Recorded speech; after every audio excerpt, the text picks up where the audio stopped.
Урматтуу жолдош депутаттар, мен 4 жолу депутаттык даражага жеткирген элиме чексиз ыраазымын. Мен түшүнүп турам, ушул ишенимдин 90% Атым Абсамат Масалиевичтин авторитети ойногон деп адашпаймын. Бир нече жолу депутат болуп иштеп, жогорку кеңешти айтылган мынчалык сын пикирлерди уга элекмин. Ага өзүбүздүн ишмердүүлүгүбүз да себептүү. Конституцияга жазылган нормаларды карасак, биздики парламенттик президенттик республика. Бирок эмнегедир биз ушул парламент өзүнүн күчүнө алгысы да келбейт, жоопкерчилик мойнуга алгысы да келбейт. Бул чоң жетишпестик деп айтып атам. Мойнубузга жоопкерчиликти алгыбыз келбейт. Үйрөнгөн адаттан ажырабай турабыз. 2 жыл мурда ушул жерде, так ушул трибунадан Бишкек жылыткыч электроборбордун үзүүчүлөрү чыкканда мен сунуш берген элем.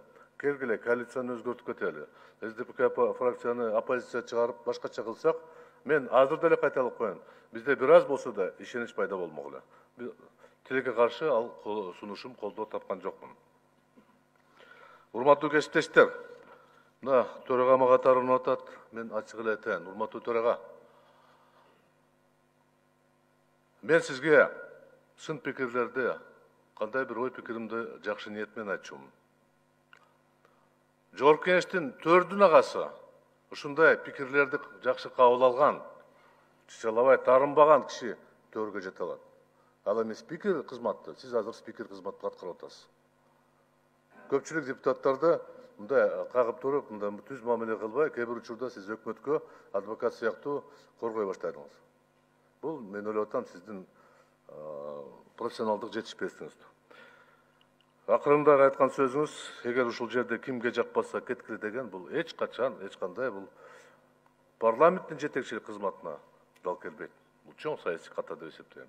Бирок андай десек деле, мен ачык айтам, сиздин мүмкүнчүлүгүңүз бар, сиз жашсыз, Дастан Арыспекович. Эгерде жакшы аракет кылсаңыз, көп жакшы нерсеге үйрөнсөңүз болот. Эгерде тарын туруп, чычалып турсаңыз, анда өспөйсүз. Урматтуу кесиптештер, мыйзам чыгаруу иштер боюнча айтпасам болбойт. Мына өткөн жылдын 6 декабрь айында 5 депутаттар шайлоо мыйзамдарга өзгөртүүлөр сунушталган болчу. Эми биз кыскача айтканда 9% босогону 5%га түшүрүп, жанагы күрөөнү 5 миллиондон 1 миллионго түшүрөлү деген сунуш бердик. Бирок ал мыйзам долбоору ар кандай шылтоо менен 6 ай кармалып, мына бир күн мурда комитетте каралды. Барыңыздар билесиздер, колдоо тапкан эмес. Эми мыйзамдын табигаты ушундай, бир мыйзам өтөт, бир мыйзам өтпөйт.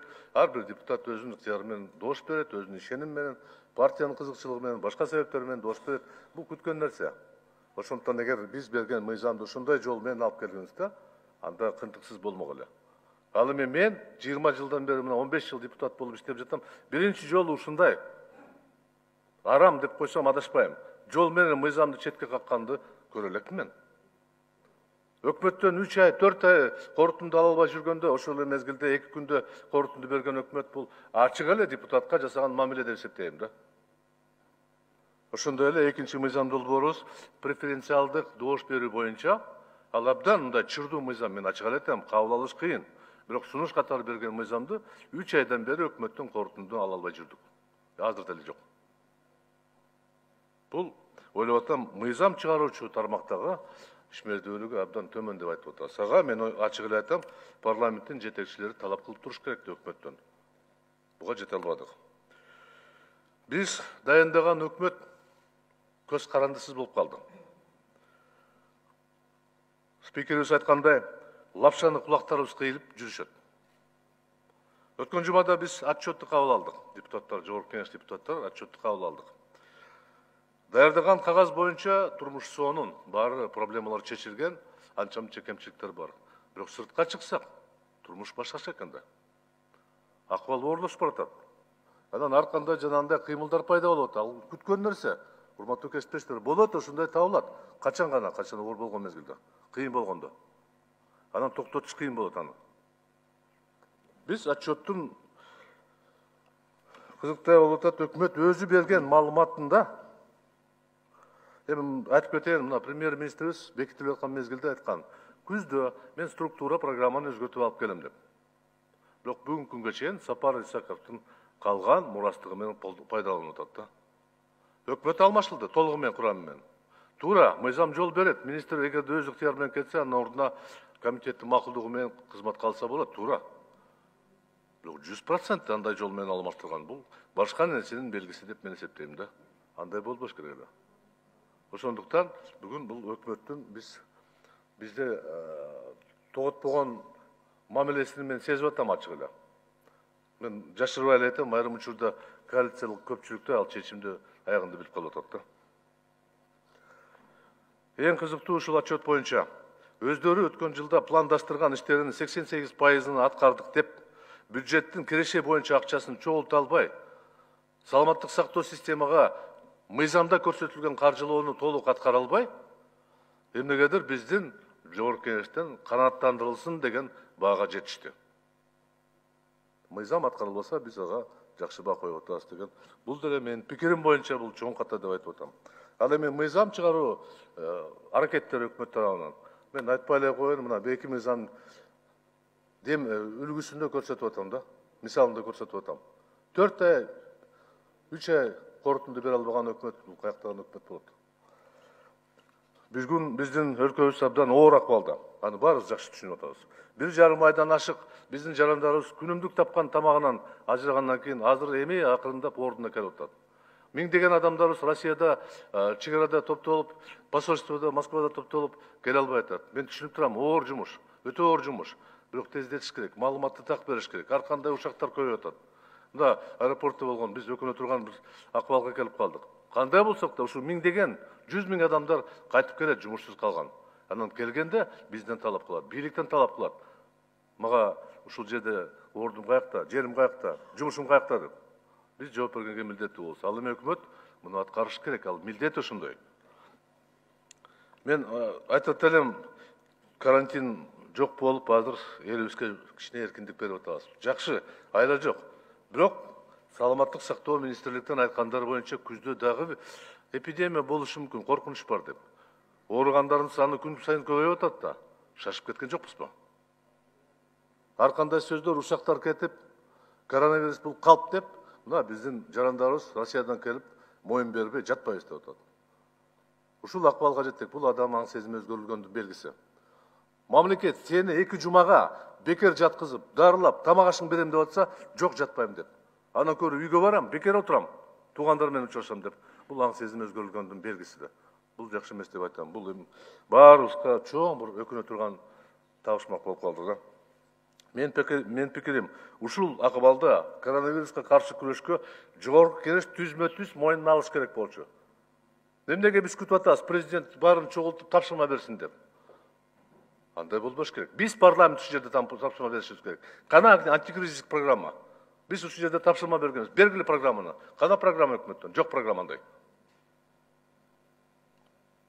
Демек биздин алыбыз жетпегендикти көрүп атат да.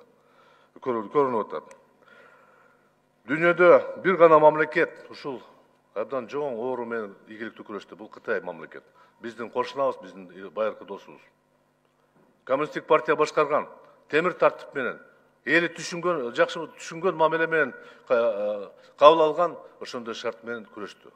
Ал эми башаламандык болгондо, өзүн билендик болгондо бул ооруну жоготуш кыйыныраак болот деп ойлоп атам да. Ушул оор акыбалга жеткирген бийликтин арасында мен да турам. Мен деле жоопкерчилигим бар да. Себеби мен сунуштаган мыйзам долбоору болобу, башка сунуштар болобу жеткире албадым, талап кылып ишке ашыра албадым. Ошондуктан мен ушундай чечимге келдим, депутаттык мандатты 25 майдан тапшыра турган чечимге келдим. Ушул жаңылык менен сиздер менен бөлүшкүм келди. Жумушта ар кандай болот? Айрыкча чыр болгон жерде, Жогорку Кеңеш эң чыр боло турган жер. Ушул жерде ар кандай сөздөр болот, бири-бирибизге катуу сүйлөп коюшубуз мүмкүн, тарынтып коюшубуз мүмкүн. Бирок кандай болсо да ушул залда болгон чыр ушул залда калыш керек да. 2 мүнөт уруксат берсеңиздер. 2 мүнөт кошкула. Рахмат. Сиздерге баарыңыздарга ушул 4,5 жыл сиздер менен иштеген үчүн мен чоң ыраазычылыкты билдирем. Ар бирөөңүздөр менен сый мамиле сактаганга аракет кылдым, эгерде кичине менден кетсе тарынбаңыздар. Урматтуу депутаттар, Абсаматовичтин баяндамасын кайрылуусун уктуңуздар. Бүгүн ал кишинин да туулган күнү, юбилей. Ошондуктан сиздердин атыңыздардан өзүмдүн атымдан Исхак Абсаматовичке ден соолук, ийгиликтерди каалап кетүүгө уруксат этиңиздер. Исхак Абсаматович эми арине баардыгыбыз эл тарабынан шайланып келген депутаттарбыз, эл өкүлдөрүбүз. Бул жерде 6-чакырылыштын депутаттары ушул залда, ушул трибунада эл үчүн, мамлекет үчүн деп көп тартыштыктар болду, көп суроолор болду. Бирок мен ойлойм, бул 6-чакырылыштын кандай иштешине, кандай иш алып барды, мамлекет үчүн эмне кызмат кылды, кандай мыйзамдарды кабыл алынды, кандай саясий чечимдерди кабыл алды, буну эл өзү баа берет, тарых көрсөтөт. Ошондуктан Исхак Абсаматович, өзүңүз да айтып кеттиңиз, убакыт көрсөтөт деп. Анын ичинде сиз мына 25 майда мандатымды тапшырып кетип жатам дедиңиз. Мен мындан кийин да сизге, эгерде ишиңизге ийгилик каалаймын, ошентип кетип атсаңыз, сизге ден соолук каалаймын. Ушул улуу орозо Рамазан айында албетте кечиримдүү бололу. Өзүңүз айтып кеттиңиз, сизден кетсе биз кечирели, бизден кетсе бизди сиз кечириңиз анда.